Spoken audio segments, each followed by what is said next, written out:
price of petrol for the rich. We can also dialogue about the price of petrol for the poor. That's why I proposed a fuel voucher system at the state government level, because they have the records. I'm sure when this is all over, you will look back in retrospect. We have never had protests this way before. People have called it Occupy Nigeria, have called it so many names. You think Nigeria will ever remain the same after this is over? With all due respect, I know you're a young man, we've had protests before.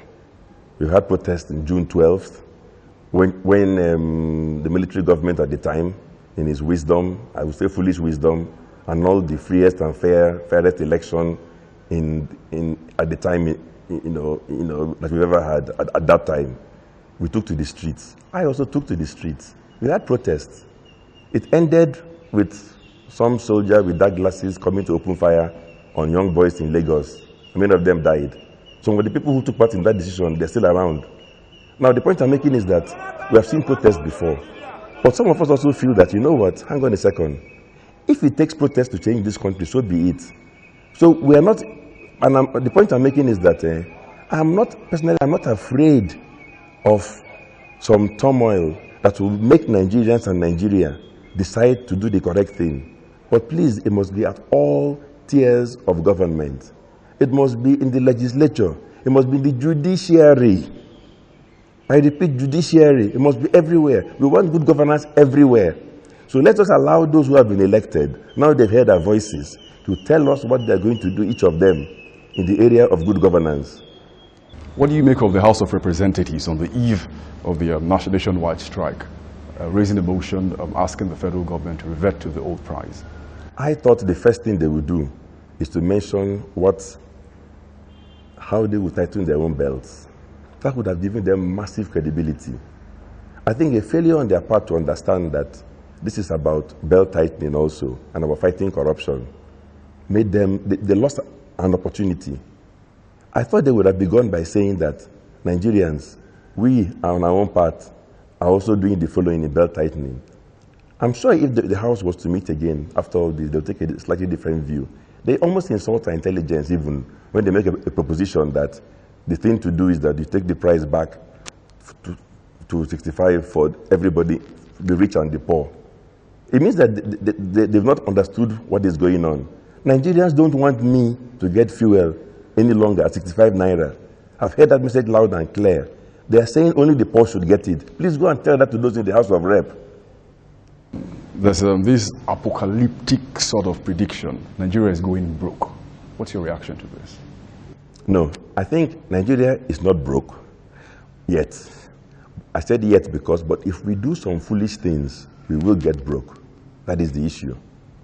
So I won't sit down here and lie to you that Nigeria is broke. We're not broke. But if we continue doing some foolish things, we will be broke very soon. They're two very different things.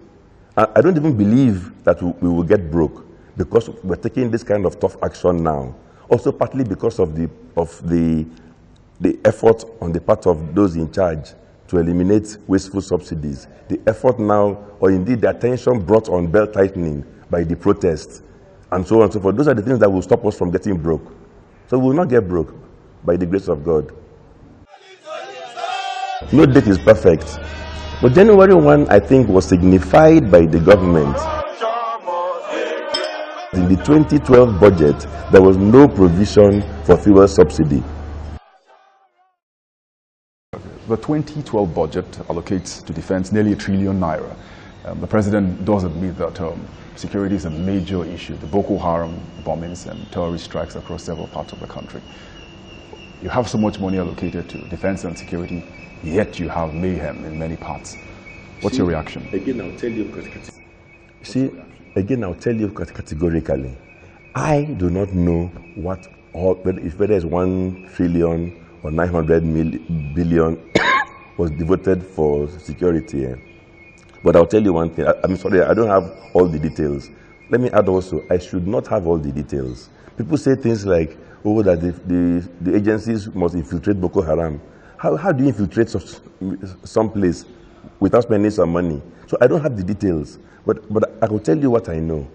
What I know is that whenever you have this type of problem, anywhere in the world throughout history, which remotely has a religious undertone, I have not said there's any problem between Muslims and Christians. I'm saying that when the attacks are largely against, you hear incidents of people going to open fire in a church and so on and so forth. That kind of dispute means that there's somebody somewhere who either by coincidence hates some of his friends who are in a church, or doesn't like the idea of some people being in a church and is willing to kill them even if they're innocent. That kind of person, if he exists in a society, and there are many of his type, then you should know and accept that you will solve that problem progressively over time. It's not what you can solve in 24 hours flat. There is no magic solution in 24 hours. I'll just wave this wand and then I've solved the problem. Now, the point I'm making is that I think there was a mistake in the minds of many people. They think that you can solve any problem in 1 hour flat. All such problems, you saw when the US went to Afghanistan, 10 years they're still there, and so on and so forth. All such problems throughout history take time. And I think that slowly we're beginning to accept the reality, which is that we could be dealing with a marathon, not a sprint. So therefore, if it's a marathon, if each time one bomb goes off somewhere, you sack everybody in the army, sack everybody in the police. Okay, another bomb goes off somewhere else, sack everybody again, sack everybody again. How does sacking? Indeed, you could be sacking the person who is just about to get to the ringleaders, not so. So for goodness sake, those easy solutions, they're so cheap. You will sack everybody. So I was in England when they had the trouble with IRA and so on. If you sacked everybody in the army, everybody in the police, for you even help the IRA to get stronger, not so. Because now you bring in greenhorns, new people who may not have the experience. You lose all the knowledge you've built up on the style of operation, details, and so on. So I don't want to comment about things I don't know about the details. What I'm telling you is that it is a lot more complex than some idiotic Nigerians sometimes say. People say things like, oh, you should just negotiate. Negotiate with who? Why didn't the US, negotiate with bin Laden?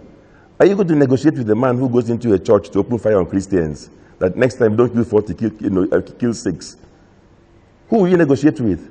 The only person that I know that they arrested, of a bigger visibility, a senator, says that he is innocent. So even if you tell him let's negotiate, he'll tell you, listen, I'm not involved in this business. We're going to find the real people. When you find them, negotiate with them. I'm innocent. So if everybody is claiming that he's not part of them, who do you negotiate with? There could be opportunists. So somebody who wants some money can come out and say, listen, I'm the one, negotiate with me. But let's be very careful, because even to identify the right party, that is a very different situation from the Niger Delta militancy, where everybody knew the major warlords. Their names were known, their photographs were known, you knew who to talk to. Some people even had their phone numbers and so on. So somebody was saying, I'm the one in charge here, talk to me. So if somebody was standing up and saying, I'm the one in charge, talk to me, then you can negotiate.